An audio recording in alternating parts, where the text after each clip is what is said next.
Welcome back to PSC smart study. ഇന്ന് revision day 3 ആണ്. നമുക്കിന്ന് കായികവുമായിട്ട് ബന്ധപ്പെട്ട് പ്രധാന പദങ്ങളൊന്ന് പഠിക്കാം. ഫുട്ബോളുമായിട്ട് റിലേറ്റ് ചെയ്തിട്ടുള്ള പദങ്ങളാണ് നമ്മൾ പഠിക്കുന്നത്. Kick, head pass, penalty, shoot out, dribble, off side, peon, jungle, striker, goalie, dangling, wing, hand ball. ഇത്രയാണ് ഫുട്ബോളായിട്ട് റിലേറ്റ് ചെയ്തിട്ട് വരുന്നത് നമ്മൾ പ്രധാനമായും പഠിക്കേണ്ട വേർഡ്സ്. ക്രിക്കറ്റുമായി ബന്ധപ്പെട്ട വാക്കുകളാണ് yorker, hit wicket, beamer, chinaman, googly, duck, doosra, bye, maiden, crease. ഇത്രയാണ് ക്രിക്കറ്റുമായി ബന്ധപ്പെട്ട പ്രധാനപ്പെട്ട വാക്കുകൾ. അടുത്തത് നമുക്ക് ചെസ്സുമായിട്ട് ബന്ധപ്പെട്ട വാക്കുകൾ നോക്കാം. Grand master, ELO rating, checkmate, stalemate, rook, bishop, capture, Dutch move, desperado, Sicilian defence. ഇത്രയാണ് ചെസ്സുമായിട്ട് റിലേറ്റ് ചെയ്ത് വരുന്ന പ്രധാനപ്പെട്ട വാക്കുകൾ. ഇനി ബോക്സിങ്ങുമായിട്ട് റിലേറ്റ് ചെയ്ത് വരുന്ന വാക്കുകൾ പഠിക്കാം. Knockout, fly weight, clinch, hook, punch, cross, Queensberry, jab, blocking.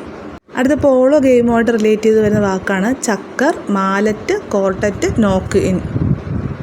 ഹോക്കിയുമായി ബന്ധപ്പെട്ട് വരുന്ന പദങ്ങളാണ് penalty corner, zinc, bully, centre forward, carry. അതുപോലെ ടൈ ബ്രേക്കറുണ്ട്.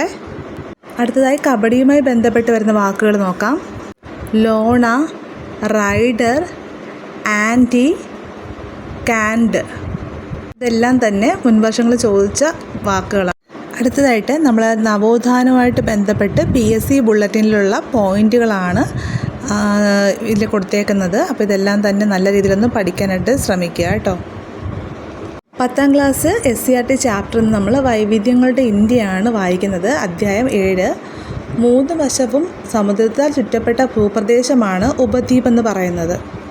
ഒരു ഭൂഖണ്ഡത്തിൽ നിന്നും വ്യക്തമായി വേറിട്ട് നിൽക്കുന്നതും ഭൂമിശാസ്ത്രപരമായി വളരെയധികം പ്രാധാന്യമുള്ളതുമായ വലിയ ഭൂവിഭാഗമാണ് ഉപഭൂഖണ്ഡം എന്ന് പറയുന്നത്.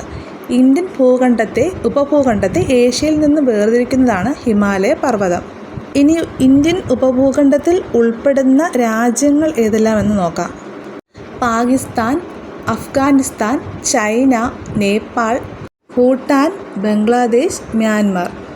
ഇന്ത്യയുമായിട്ട് സമുദ്ര അതിർത്തി പങ്കിടുന്ന രാജ്യങ്ങൾ മുൻവർഷത്തിൽ ചോദിച്ചിട്ടുണ്ട്. ശ്രീലങ്ക, മാലിദ്വീപ്, ഇന്തോനേഷ്യ.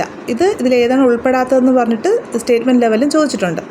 സമുദ്രത്താൽ ചുറ്റപ്പെട്ട് കിടക്കുന്ന ഇന്ത്യൻ ഉപഭൂഖണ്ഡത്തിൻ്റെ തെക്ക് ഭാഗമാണ് ഇന്ത്യൻ ഉപദ്വീപ് എന്ന് പറയുന്നത്. ഇന്ത്യയുടെ അക്ഷാംശ സ്ഥാനം എന്ന് പറയുന്നത് 8 ഡിഗ്രി 4 മിനിറ്റ് വടക്ക് മുതൽ 37 ഡിഗ്രി 6 മിനിറ്റ് വടക്ക് വരെയാണ്. ഇന്ത്യയുടെ രേഖാംശ സ്ഥാനം എന്ന് പറയുന്നത് 68 ഡിഗ്രി 7 മിനിറ്റ് കിഴക്ക് മുതൽ 97 ഡിഗ്രി 25 മിനിറ്റ് കിഴക്ക് വരെ. ഇതൊന്ന് പഠിച്ചു വെച്ചേക്കുക. നമുക്ക് ഇന്ത്യയുടെ ഭൂപ്രകൃതി നോക്കാം. ഇന്ത്യയെ പ്രധാനമായും 5 ഭൂമിശാസ്ത്ര മേഖലകളായിട്ടാണ് തിരിച്ചിരിക്കുന്നത്. ഉത്തരപർവ്വത മേഖല, ഉത്തര മഹാസമതലം, ഉപദ്വീപീയ പീഠഭൂമി, തീരസമതലം, ദ്വീപുകൾ. ഈ 5 എണ്ണവും നല്ല രീതിയിൽ തന്നെ നിങ്ങൾ വായിക്കുക.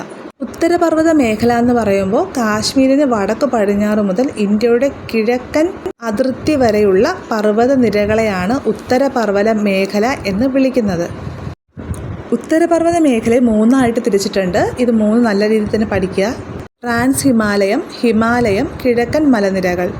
ട്രാൻസ് ഹിമാലയത്തിനകത്ത് വരുന്നതാണ് കാരക്കോറം, ലഡാക്ക്, സസ്കർ. ഹിമാലയത്തിലാണ് ഹിമാദ്രിയും ഹിമാചലും സിവാലിക്കും വരുന്നത്. കിഴക്കൻ മലനിരകൾ മുൻവർഷത്തിൽ ചോദിച്ചിട്ടുണ്ട്. പത്കായ്ബും നാഗ കുന്നുകളും മീസോ കുന്നുകൾ, ഖാരോ, ഖാസി, ജയന്തിയ കുന്നുകളെല്ലാം കാണപ്പെടുന്നത് എവിടെയാണ്? കിഴക്കൻ മലനിരകളിലാണ്. ട്രാൻസ് ഹിമാലയം എന്ന് പറയുമ്പോൾ കാരക്കോറം, ലഡാക്ക്, സസ്കർ എന്നീ പർവ്വതനിരകൾ ചേർന്നതാണ് ട്രാൻസ് ഹിമാലയം. ട്രാൻസ് ഹിമാലയത്തിൻ്റെ ശരാശരി ഉയരം എന്ന് പറയുന്നത് 6000 മീറ്ററാണ്.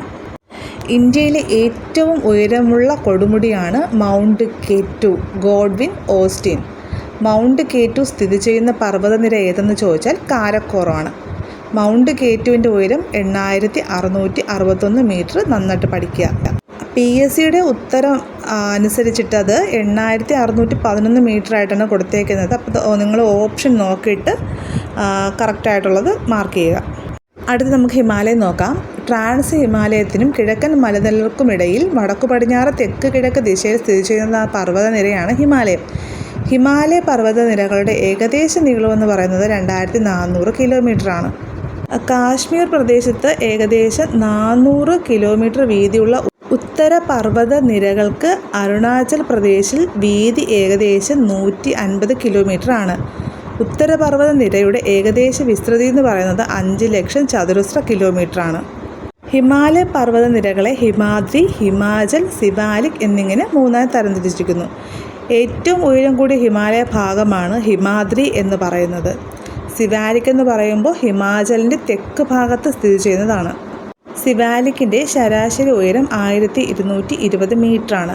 ഹിമാലയൻ നദികൾ ഈ മേഖലയെ മുറിച്ചുകൊണ്ടൊഴുകുന്നതിനാൽ പലയിടത്തും സിവാലിക്കിൻ്റെ തുടർച്ച നഷ്ടപ്പെടുന്നുണ്ട്.